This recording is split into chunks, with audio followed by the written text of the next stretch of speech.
The only real difference between him and Basil is that he was small and had a very large henpecking wife. So I didn't have any problems with saying what I didn't think was funny. No, I don't believe that. Why does he say that? 12 episodes. That is all it took for a hotel that never really existed to become one of the most quoted addresses in British television history. Fawlty Towers arrived on screens looking like a farce about a bad-tempered innkeeper, and it left behind something closer to a national institution. But buried inside its short run is a single episode that has followed the show for decades, resurfacing again and again whenever audiences decide to look back at old comedy with new eyes. It is the episode people argue about at dinner tables, the one that gets pulled from streaming platforms and then quietly reinstated, the one that made broadcasters nervous long after the cast had gone their separate ways. To understand why one scene could cast such a long shadow over a show adored by millions, you first have to understand where the whole idea came from. And it did not begin in a writer's room. It began in a real hotel with a real deeply strange man who had no idea he was about to become a legend of British comedy. In 1970, the Monty Python team traveled to Torquay on the English coast to film location work for their sketch series. They booked rooms at a modest establishment called the Gleneagles Hotel, expecting nothing more than a quiet place to sleep between takes. What they got instead was a masterclass in hospitality gone wrong, courtesy of the hotel's owner, a man named Donald Sinclair. Sinclair was, by every account, left behind by the people who met him, an extraordinary character. He treated his guests less like paying customers and more like potential threats. When a member of the Python crew left a briefcase sitting in the lobby, Sinclair reportedly became convinced it was an explosive device and had it thrown over the garden wall rather than simply asking who it belonged to. He was said to have lectured a guest on the correct way to hold cutlery, scolded people for the way they folded napkins, and generally treated any request from a paying customer as a personal insult. He ran his hotel less like a business and more like a fortress under siege, with himself as the last line of defense against an army of imagined troublemakers. Most people would have checked out early and left a scathing note in the guest book. John Cleese did something different. He watched. He was fascinated by the sheer, unearned confidence of a man who was so obviously terrible at his job, yet so completely convinced of his own competence. There was a strange comic poetry in it. A person whose paranoia and self-importance made every small interaction into a tiny disaster. Cleese later admitted that he found himself unable to look away, taking mental notes on Sinclair's outburst the way a naturalist might study a rare and irritable animal in its habitat. Years later, working alongside his then-wife and writing partner Connie Booth, Cleese turned those memories into Basil Fawlty, the fictional owner of a fictional hotel who somehow felt more real than most sitcom characters ever managed to be. The suspicion, the social clumsiness, the desperate need to appear refined while constantly embarrassing himself. All of it traced back to a few uncomfortable nights in Torquay. Sinclair passed away in 1981, reportedly without ever fully grasping that he had inspired one of the most beloved characters in television history. He thought he was simply running his hotel the way it ought to be run. Instead, he had unknowingly handed British comedy one of its greatest gifts. Long before he ever set foot in Torquay, John Cleese was a lanky, unusually tall schoolboy from Weston-super-Mare, the only child of an insurance salesman who had changed the family surname from Cheese to Cleese years earlier, feeling it suited a respectable career better. By his early teens, Cleese already towered over his classmates, and that height, combined with a naturally observant mind, made him something of an outsider looking in, a useful vantage point for a future comedian. His school years were a mix of academic promise and a growing appetite for mischief. He was remembered for elaborate, dry pranks rather than loud ones, the kind of joke that relied on patience and detail rather than noise. He did well enough in his studies to eventually make his way toward Cambridge, though a shortage of university places meant he had to wait, spending a stretch of time back at his old school as a teacher instead of a student. It was there, teaching subjects like Latin and history to younger boys, that he sharpened the sense of timing and delivery that would later define his performances. When he finally arrived at Cambridge to study law, fate intervened in the form of a university comedy society looking for new members.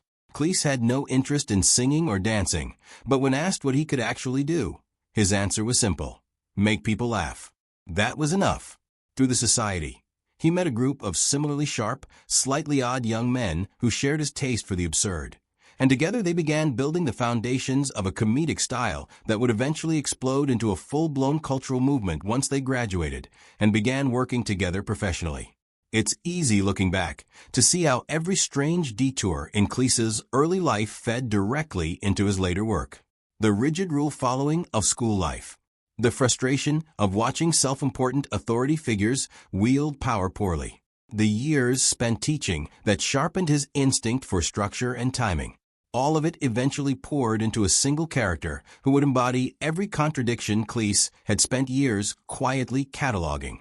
The idea for Fawlty Towers did not spring from a single flash of inspiration. It grew slowly, shaped by the working relationship between Cleese and Connie Booth, who was both his writing partner and, for a time, his wife. Together they took the raw material of that disastrous stay in Torquay and reworked it again and again, refining the chaos into something tightly structured. What looked on screen like pure pandemonium was, in reality, meticulously engineered. Every slammed door, every mistimed lie, every collapsing scheme was built with the precision of a piece of clockwork. When the show premiered on the BBC in 1975, the response from critics was lukewarm at best. Reviewers found the pacing frantic and the premise thin, unconvinced that a show built almost entirely around one man's mounting hysteria could sustain itself. Audiences, however, responded very differently. They fell for the mounting absurdity, the domineering presence of Sybil Fawlty, the quiet competence of Polly, and the constant chaos generated by the hopelessly well-meaning waiter Manuel. Word of mouth did what critical reviews could not, and by the time reruns began circulating, the show had built a devoted following strong enough to convince the network to commission a second series. That second series did not arrive until 1979, for years after the first, and by the time production began, Cleese and Booth's marriage had ended. They remained professional partners even as their personal relationship dissolved, finishing the show they had built together before parting ways for good. Only 12 episodes were ever produced across both series, yet that small number was enough to cement the show's reputation.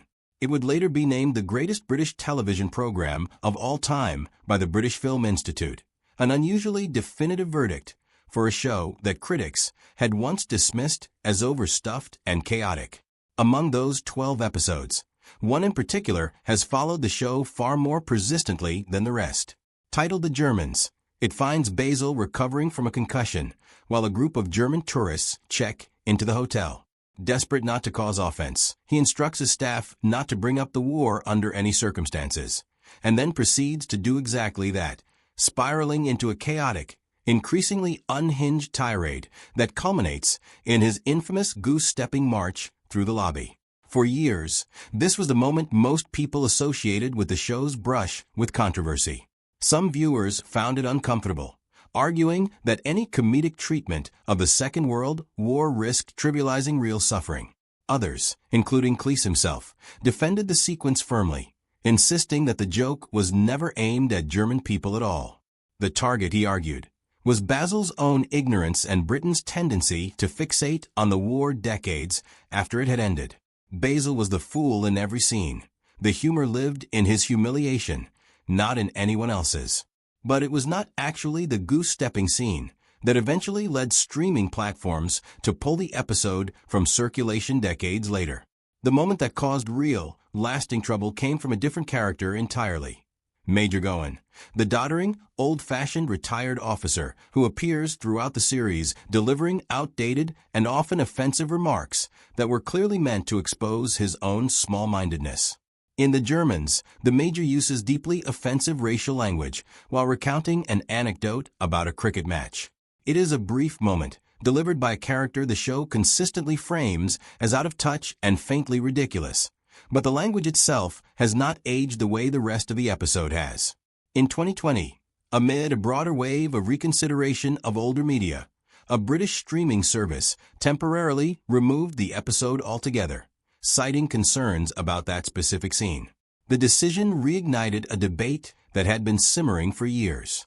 Supporters of the removal argued that racially offensive language does not become acceptable simply because it comes from a character the show is mocking. Critics of the decision, including longtime fans and some cultural commentators, argued that removing the episode entirely misunderstood its purpose, since the joke was never at the expense of the group being mocked by the Major, but at the Major's own ignorance. After public debate, the episode was restored, though often with a warning attached, alerting viewers that the content reflected attitudes of its time. The confusion between these two moments, the goose-stepping scene and the Major's racial remark, has followed the episode ever since, with many retellings blending them into a single controversy. In reality, they represent two very different kinds of discomfort, one rooted in wartime memory and national sensitivity, the other rooted in language that simply cannot be defended by context alone. Together, they turned a single half-hour episode into one of the most debated pieces of British comedy ever broadcast, a status it holds to this day. The tension audiences saw on screen had a real counterpart behind the scenes, though rarely in the way viewers might expect. Cleese and Booth continued working together with total professionalism even as their marriage quietly ended during production of the second series. There was no public feud, no dramatic falling out, just two collaborators who kept showing up, doing the work, and delivering some of the show's sharpest episodes even as their personal lives unraveled around them. Prunella Scales, who played the fearsome Sybil, brought a precision to her performance that made the character's sharp tongue land with real force, despite being, by most accounts, nothing like Sybil in person. Andrew Sachs, cast as the endlessly put-upon waiter Manuel,